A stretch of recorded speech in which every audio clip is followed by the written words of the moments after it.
আমি প্রথমেই বলে নিচ্ছি, যাদের হার্ট দুর্বল তারা এই গল্পটি শুনবেন না, কারণ গল্পটি শুনলে হয়তো আপনি ভয়ে রাতে ঘুমাতে পারবেন না। সো আমরা শুরু করছি এখন। নারায়ণগঞ্জের ভোলাবো নামের একটা গ্রাম আছে, যেই গ্রামের মধ্যে তো আপনার মোল্লাবাড়ি নামের একটা জায়গা আছে। ওই মোল্লাবাড়িতে রহিম সাহেবের একটা মেয়ে ছিল, ছোট মেয়ে। ওর নাম ছিল গিয়া বেবি। তো ওই বেবি ক্লাস 5-এ পড়তো। ক্লাস 5-এ যেহেতু পড়তো, সে এতটাও বড় না আবার এতটাও ছোট না, তো সে সব কিছুই বুঝতো। তো বেবি রাতে যখন ঘুমাতে যায় প্রায় সময়ই হঠাৎ করে উধাও হয়ে যায়, বাসা থেকেই টোটালি উধাও হয়ে যায়। কোথায় যায় কি করে মানে কেউ দেখতেই পায় না। রাতে ঘুমাইছে, সকালে উঠে বাবা মারা দেখে সে বিছনায় নাই। তো বিছনায় নাই, ওরা খোঁজ খবর করে কোথায় আছে। তো 2 দিন পর আবার সেম রাতেই ওই টাইমেই আবার দেখে বেডের মধ্যে শুয়ে আছে। ঘটনাটি এইরকমভাবে পরবর্তীতে ওনারা বিশ্লেষণ করে ওনারা ঘটনাটি কুয়েরি করলো যে আমি আজকে দেখব যে বেবি কি করে রাতে।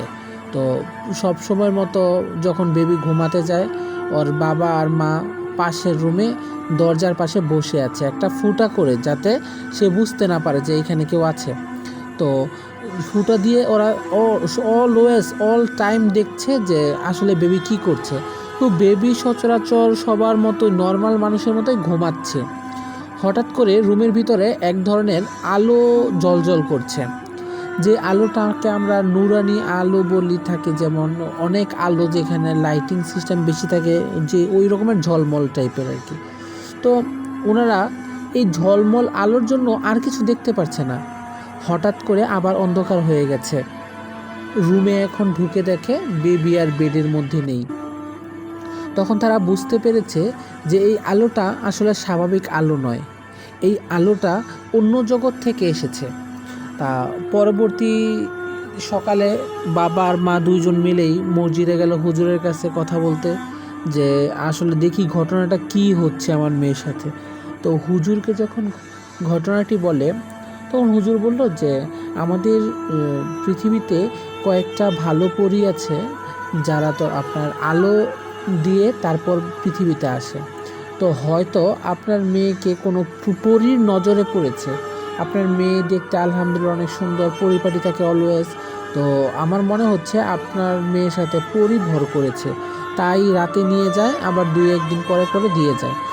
তো হুজুর পরবর্তীকালে এইটা জানার জন্য হুজুর নিজেই বাসায় যায়। তখন নিজের চোখে দেখে হুজুর যে একজন পরী নামছে আকাশ থেকে যখন একজন পরী নামছে, তখন হুজুর আর কথা না বলে হুজুর চুপ করে দাঁড়িয়ে আছে, জাস্ট দেখছে যে বেবির সাথে কি করে।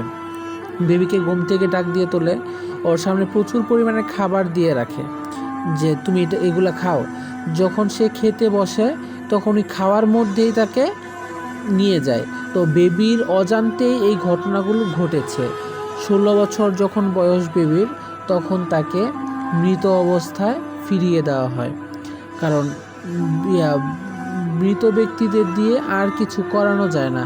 তাই বেবিকে দিয়ে ওদের আর কোনো কাজ হবে না বিধায় ওরা বেবিকে দিয়ে গেছে। ঘটনাটি আমার চোখের সামনে, আমার চাচাতো বোনের সাথে এটা ঘটে যাওয়া ঘটনা।